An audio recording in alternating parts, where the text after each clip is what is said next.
Are the stories we tell ourselves writing our destiny? In the third video of this series, we're going to delve into the core limiting beliefs that underpin the vast majority of our problems.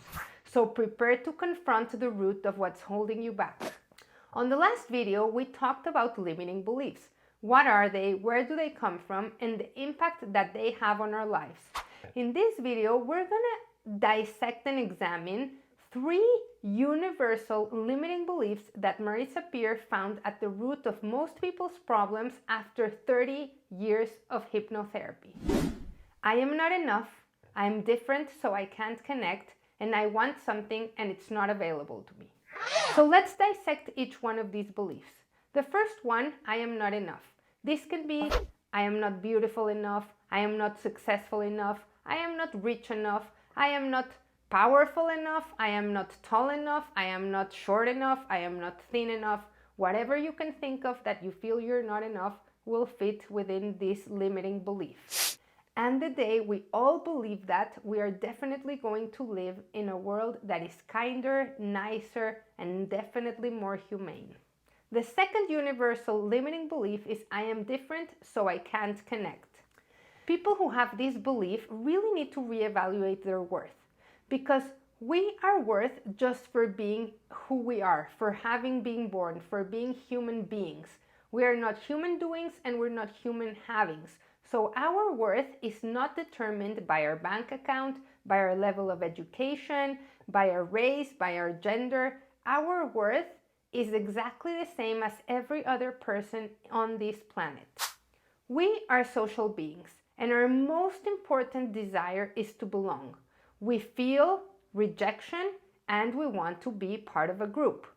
So when we feel different in any way due to our gender, our social circumstances, our nationality, our religion, our race, whatever makes us feel different and makes us feel that we cannot belong to a group can pose a threat to our emotional well-being.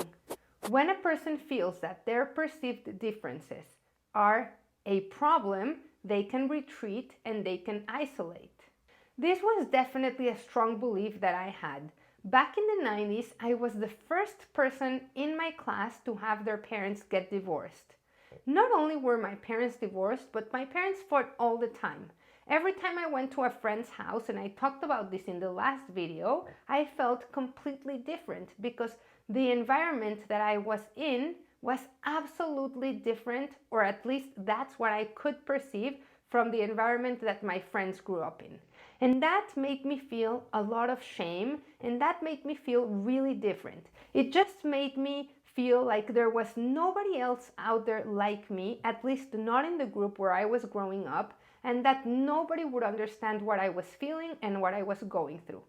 So because of those differences, because of the perceived differences that I interpreted from my specific situation, I retracted myself, I isolated myself, and I grew up with very few friends and nobody to talk to. I was completely ashamed of my family and the situation that I grew up in, and I felt that I couldn't connect to my friends, that I couldn't connect to other kids who grew up in more stable and normal environments with happy parents who loved each other. As I learned growing up, people like me who have this belief or had this belief need to understand that our differences are not an obstacle in allowing us to connect to other people. I learned this the day I met another friend who had a worse kind of life situation than me. Not only were her parents divorced, but she had gone through so many other challenges that made her apparently different from the rest of us, and she was one of the most popular girls that I could find. So I started to reevaluate my worth and realize that my differences were in no way an obstacle that would allow me to connect to other people. Now, sometimes it is easier to connect to people who are going through the same things that you, or who have similar values, or who share experiences. And that's why people like to marry within their own religion, because it can be easier to connect with people who think similar to you, who have similar backgrounds.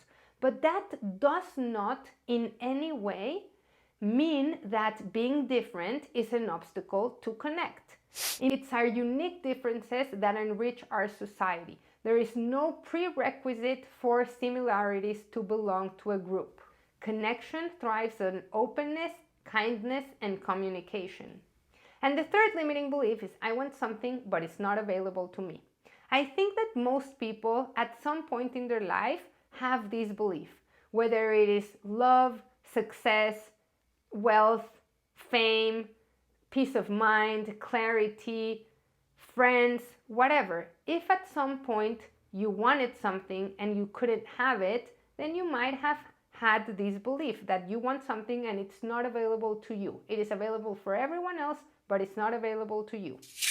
It might have been that you might have felt the lack of something that you wanted, or you might have had something and then you lost it. Whatever happened, the results are the same. People with this belief need to understand that everything is available to everyone.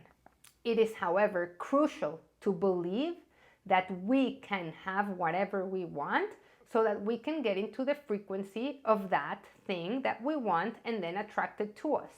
Whatever we want, we can have it. And of course, there are more things that we need to do to achieve those things or to acquire those things, but believing we can have them is definitely the basis for being able to have it. So what about you? Can you identify having any of these beliefs? Do they resonate with you? Do they feel familiar? Can you see that at some point in your life you might have experienced 1, 2, or 3 of these beliefs? Sharing makes us closer. Sharing creates a community. Sharing is what helps us connect. And then learning your story, then I can feel that we're not so different. And learning your story, then I can identify myself with you. So please, if you have a story to share, please share it here down below in the comments. Once you know that you have a limiting belief, you need to take responsibility and act to rewire that limiting belief, to eliminate it from your life, and to instead install in your mind other more empowering positive beliefs that will support your dreams, that will help you get to where you want to be. So to recap, in this video we talked about 3 main limiting beliefs that are at the core of most people's problems. I am not enough, I am different so I can't connect, and I want something but it is not available to me. In the next video, I'm going to share with you specific tools and tips on how to consciously eliminate beliefs and rewire your mind so you can acquire new, better, more empowering beliefs that will support you in getting the life of your dreams. So join me and tune in to the next video, and don't forget to subscribe and hit the bell icon so that you can be notified every time there's a new video and there's something new to learn.